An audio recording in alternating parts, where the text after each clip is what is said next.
Tout à l'heure, je vous ai parlé des incendies. Il y a beaucoup de faits qui montrent que certains sont toujours à l'affût pour créer des situations, pour qu'il y ait l'explosion dans ce pays, pour que nos bonnes relations avec les voisins se détériorent. Il y a des situations radio-cancan ou radio-trottoir. Il faut s'en méfier surtout avec la prolifération des réseaux sociaux tels que ces réseaux existent aujourd'hui.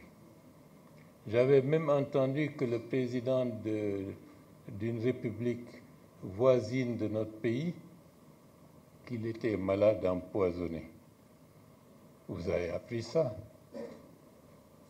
Et tout cela, ça a été colporté et c'est tout à fait un mensonge avéré.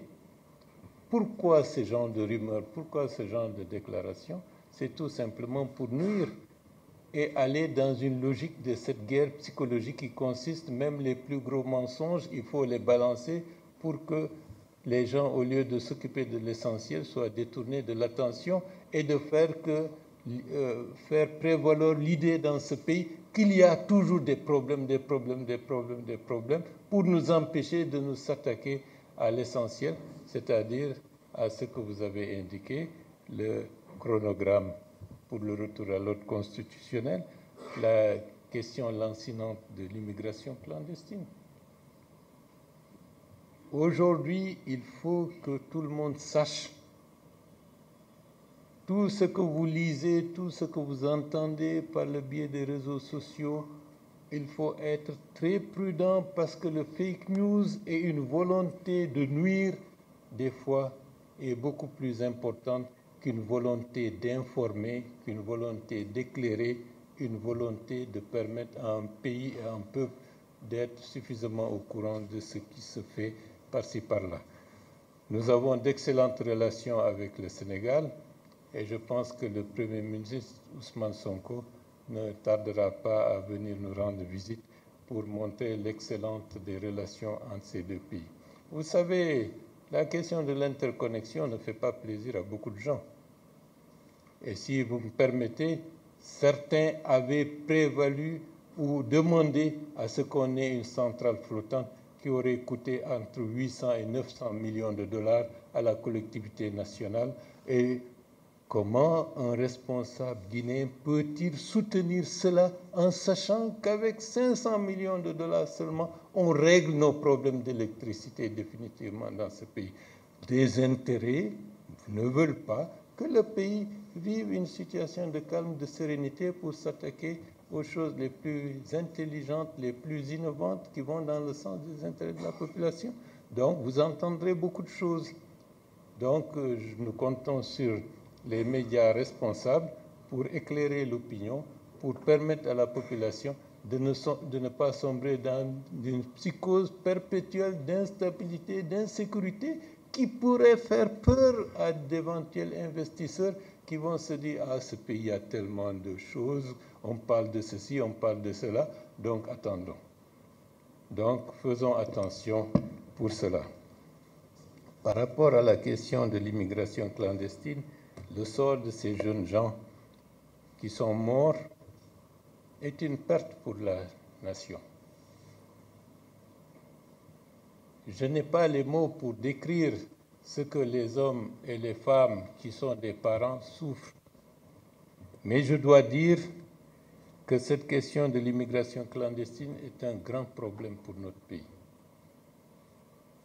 Ce n'est pas simplement dire ne sortez pas, c'est la raison pour laquelle il faut construire le pays, construire un espoir pour que les jeunes gens sachent qu'ils ont un avenir ici. Certes, la situation est aujourd'hui difficile, mais avec l'aide de Dieu, dans quelque temps, les choses vont s'améliorer de manière substantielle.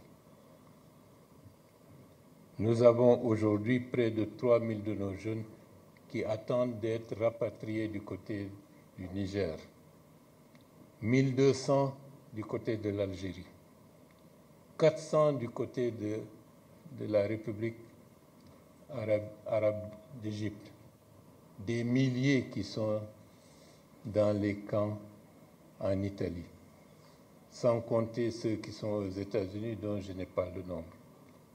C'est une hémorragie pour notre pays.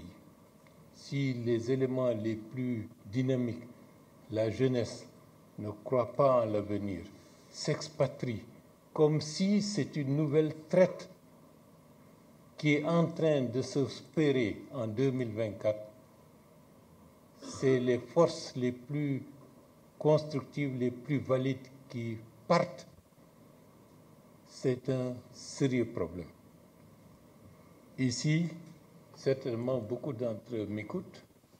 Je dois leur dire, avec l'aide de Dieu, d'ici 2 ans, 3 ans, vous allez voir qu'il y aura le reflux de ceux qui étaient partis parce qu'ils verront de manière effective, s'ils ne rentrent pas maintenant, ils sont en train de prendre du retard.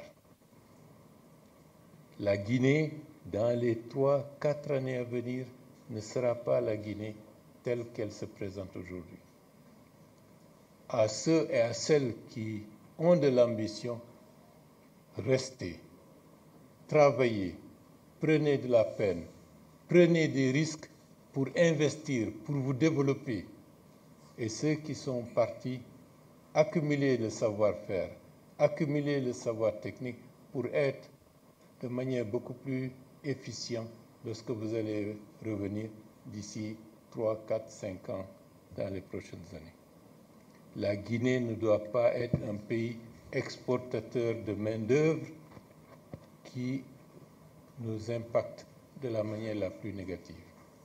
Sur le plan agricole, il y a des chantiers extrêmement importants que nous voulons, avec la Chambre de commerce, lancer le plus rapidement possible pour mettre au travail nos entrepreneurs, pour inverser la logique purement d'importation que ce pays connaît,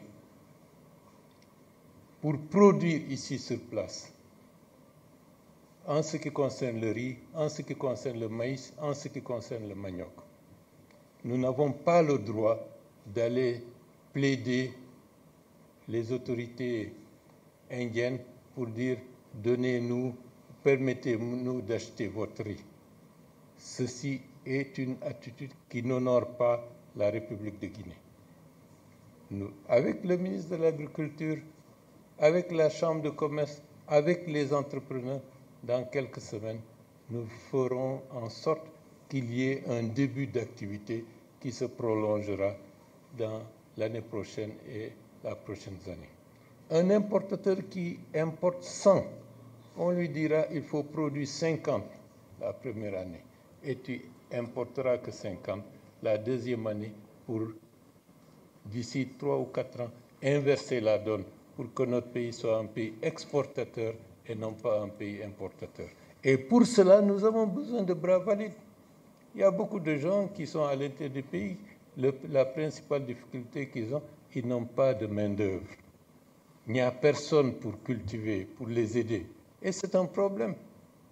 Bref, la question de l'immigration clandestine, c'est une tradition ancienne dans ce pays, mais il faut que ça change.